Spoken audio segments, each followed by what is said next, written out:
कार्यक्रम समापन की ओर है। मैं अध्यक्षता कर रहे, आज के धरने की अध्यक्षता कर रहे आदरणीय रमाशंकर भीम जी को आमंत्रित करूं। उससे पहले एक जोरदार नारेबाजी हो जाए। इंकलाब जिंदाबाद, इंकलाब जिंदाबाद, प्रोफेसर रविकांत को न्याय दो, प्रोफेसर रविकांत को न्याय दो। मैं आमंत्रित करता हूं आज के धरने की अध्यक्षता कर रहे आदरणीय रमाशंकर भीम एडवोकेट जी, हाई कोर्ट, संरक्षक सामाजिक न्याय महासभा। सम्मानित साथियों, आज की तारीख में जितने साथी इस धरना प्रदर्शन में आए हैं उन सबको मैं धन्यवाद देना चाहता हूं। उन सबको धन्यवाद दे रहा हूं। और धन्यवाद देने का तात्पर्य सिर्फ धन्यवाद देना नहीं है, एक संदेश भी आपको देना चाहता हूं कि हमेशा आपको ये मिलेगा कि लखनऊ में धारा 144 लगी है।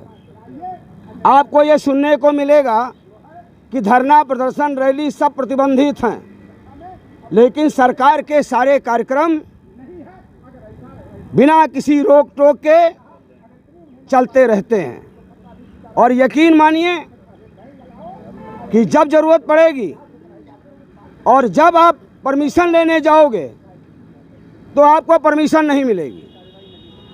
जब आप परमिशन लेने जाओगे तो आपको परमिशन नहीं मिलेगी।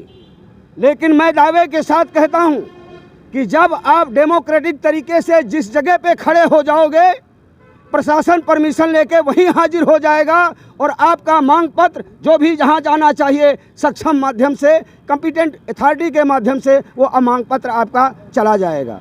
याद रखिएगा, एक बात याद रखिएगा कि जब लोग कहते हैं कि वहाँ लाठीचार्ज हो गया, वहाँ लाठीचार्ज हो गया, वहाँ लाठीचार्ज हो गया, कानूनी प्रक्रिया के तहत लाठीचार्ज उन्हीं लोगों पर होता है जो कहते हैं कि साहब हम तो धरना देंगे, और उसके बाद मजिस्ट्रेट नहीं आता है तो अब कहते हैं हम राजभवन के लिए जा रहे हैं।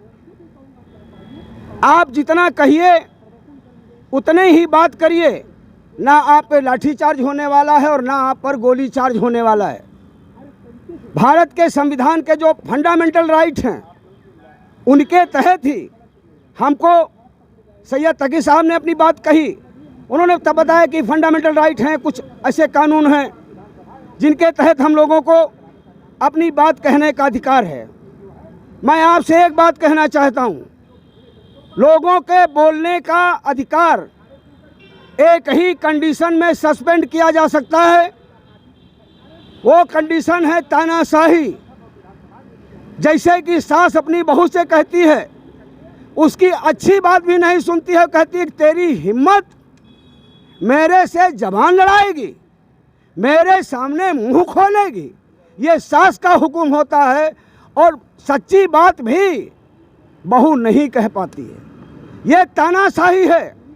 और एक कंडीशन होती है जब देश में आपातकाल लागू हो, देश में आपातकाल लागू हो तो लोगों को बोलने का अधिकार, सभाएं करने का अधिकार, अपनी बात रखने का अधिकार, रैलियां करने का अधिकार निलंबित कर दिया जाता है। आज की तारीख में ना तो भारत के अंदर कोई आपातकाल लगा है और ना ही कोई आदमी तानाशाह है। जिसे हम लोग तानाशाह मान के बैठे हैं वो अपने आप को प्रधान सेवक कहता है। प्रधान सेवक, सेवक माने सर्वेंट। और तुलसीदास जी ने रामचरितमानस में लिखा है कि सेवक हो सु करहि सेवकाई और अरि करनी का करी लड़ाई। अगर सेवक हो, सर्वेंट हो, पब्लिक सर्वेंट हो तो आपको पब्लिक सर्वेंट की हैसियत में रहना पड़ेगा। सिर्फ कहते हो आप चुनाव के दौरान कि पब्लिक राजा है, पब्लिक राजा है, लेकिन होता उसका ठीक उलट है कि पब्लिक कहीं राजा नहीं है। अपने नौकरों को, अपने सर्वेंट को साहब साहब कहती रही है। ये आज़ादी के बाद का आज तक का दस्तूर बना चला आ रहा है। ये आपको ख़त्म करना पड़ेगा। हम असल मुद्दे पे आते हैं सैयद मस्कूर आलम साहब अधिवक्ता हैं, लखनऊ में हमारे बीच में आए हैं, आपका स्वागत है। आप देखिएगा, अगर आपने किताबों के आधार पर अपनी बात कहने वालों को रोका तो कोई आदमी जिंदा नहीं रह पाएगा। कबीर, जिस ज्ञान पापी मस्जिद की बात करते हो बनारस की, कबीर जी वहीं पैदा हुए थे, वहीं उनकी कर्मस्थली थी। और अगर उन्होंने कह दिया कि कांकड़ पाथर जोड़ के मस्जिद लिया बनाए और ताचड़ी मुल्ला बाग दे, क्या बहरा हुआ खुदाए, अगर इस तरीके से कोई आदमी बोल दे और हुक्मरान कहीं से योगी जैसा सिरफिरा मुस्लिम समाज का आदमी हो तो कह दे कि हमारी धार्मिक भावनाओं को ठेस पहुंची है, हमारी धार्मिक भावनाओं को ठेस पहुंची है, इसलिए आपको आपके खिलाफ देशद्रोह बनेगा, आप दंगा भड़काना चाहते हो। अरे कबीर साहब, कहाँ तक बोलोगे उनके बारे में? उन्होंने कहा तो ये जग है मुआ और पाथर पूंजन जाए और घर की चकिया को न पीसे जिनका पूंजे जिनका पीसा खाएं। अब अगर वो बात हम बोल दें तो पुजारी लोग, मूर्ति के जो पूंजा जो चढ़ाने और खाने वाले लोग हैं, वो कहेंगे साहब आपने ऐसे कैसे कह दिया कि ये जगह है बाबरा और पाथर पूंजन जाए, हम क्या सब लोग पागल हैं? ऐसी स्थिति में देश को बचाना है तो जो हमारे पूर्वजों की धरोहर है, कबीर साहब के बारे में बात करोगे, मस कागज छुओ नहीं और कलम कहो नहीं हाथ।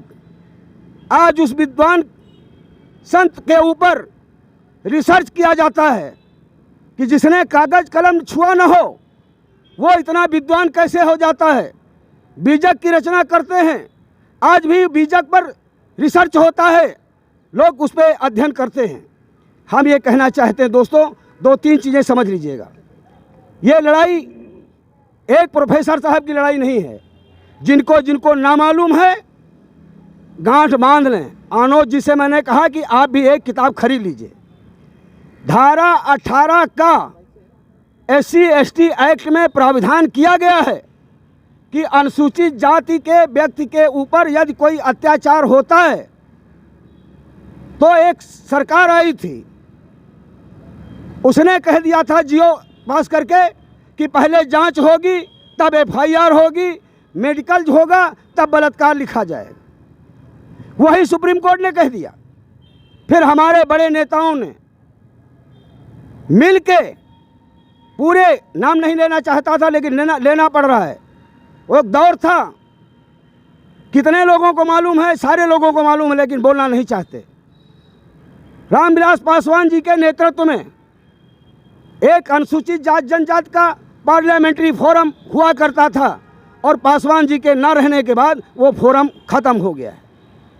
पासवान जी के नेतृत्व में किसी भी राजनीतिक पार्टी से जीत के गया हुआ अनुसूचित जाति का व्यक्ति उस फोरम का मेंबर हुआ करता था।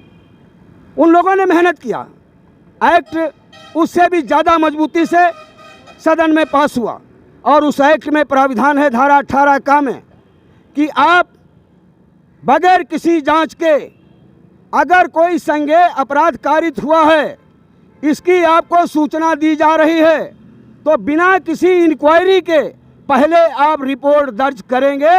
लेकिन मैं यकीन के साथ कह सकता हूं कि पूरे उत्तर प्रदेश में इस कानून का पालन कहीं नहीं किया जा रहा है, कहीं नहीं किया जा रहा है।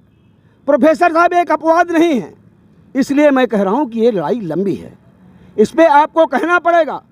और एक अच्छे जानकार लोग बैठे हैं, भारत के संविधान में ही व्यवस्था है कि राष्ट्रपति शासन कहाँ लगाया जाता है, जहाँ पर कानून फेल हो रहा हो, जहाँ का शासन अकॉर्डिंग टू लॉ ना चल रहा हो, विधि व्यवस्था फेल हो गई हो।